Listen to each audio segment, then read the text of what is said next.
If you grab this and you twist this, let's see if I can get it. You gotta have a good grip. See how it broke? Showing the run out. On other boards, it's the same split. That's a good test too. Yeah, there you go.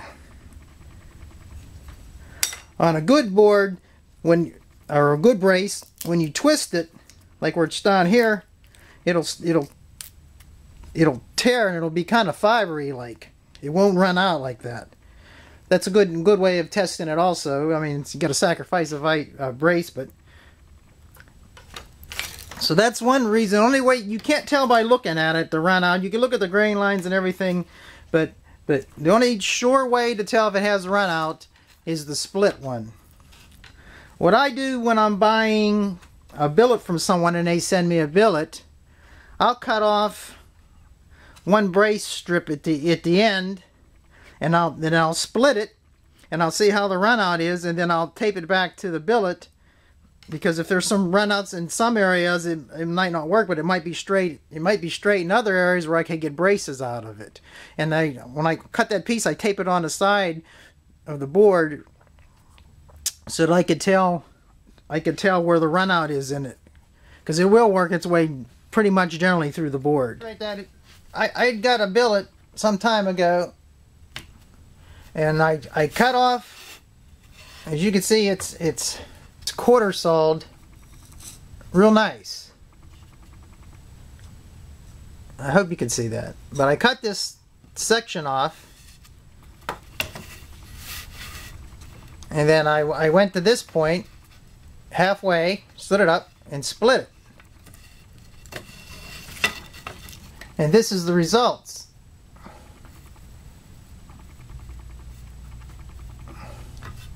So it goes up there and then goes pretty much straight to the end there again.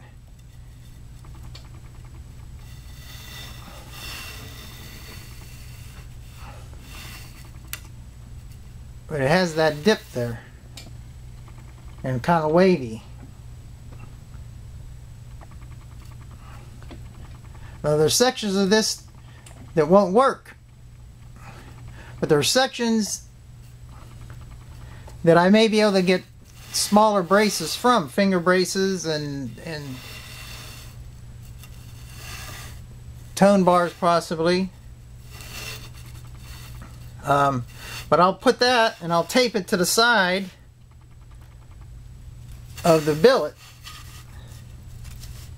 so I can identify where the runout is on that board, for future reference. I don't care who's selling you. I don't care who's selling you the wood.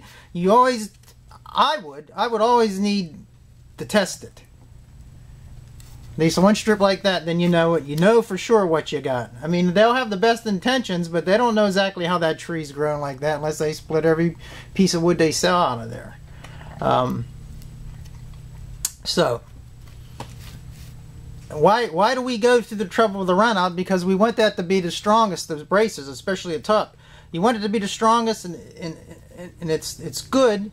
And as someone once said, I think it was Mario, we're private builders. We're not just building cars, we're building sports cars. So anything that could be to the advantage of making a stronger, better guitar is what we're striving for. And that's why bracing, especially when you get into toning the tops, to me, I believe, is one of the most important things. Is you get that top tuned right, and you're going to have a good, fine sounding guitar. Okay, let's talk a little bit about another source for some spruce brace stock other than designer woods is at Lowe's and Home Depot. Things to look for. First off, you may get lucky and find a 2x4, but most 2x4s I've found are pretty much cut from the center of the tree, where the grain's a little wider, and you get a lot of, you get a lot of the flat sawn, rift sawn.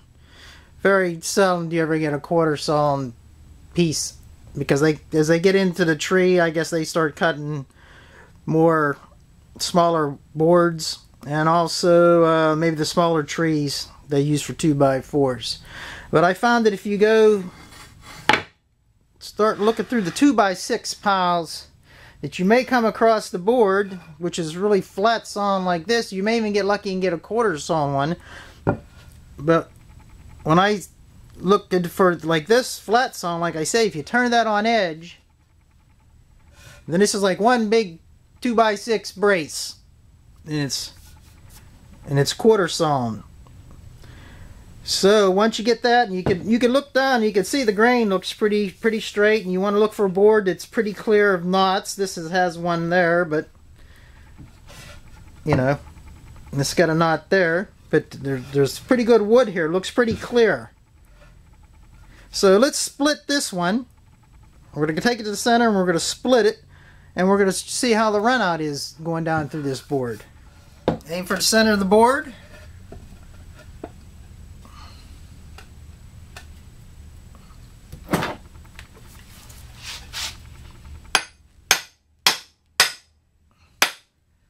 There's the start to the split.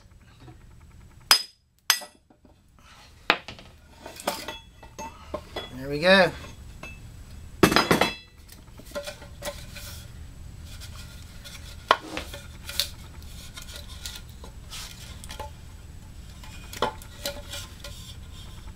This has a wavy section to it,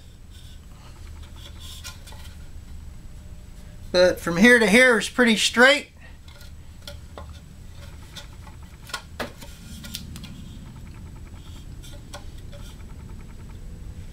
So I could probably take that to the planer and plane that edge, straighten it on the straight part.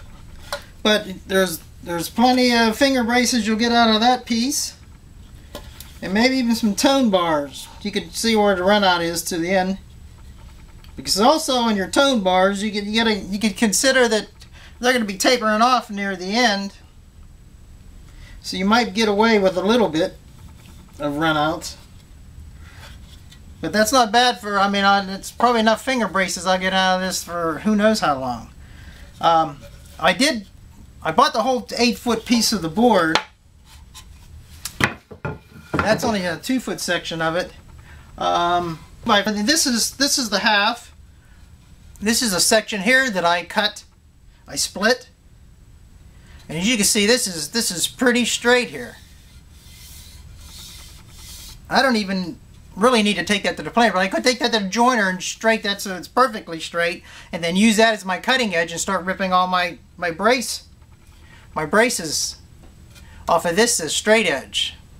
I mean, that's a lot of X braces and braces out of this wood. I think the whole 8-foot board cost me something like, I don't know, $4 or $5, something like that.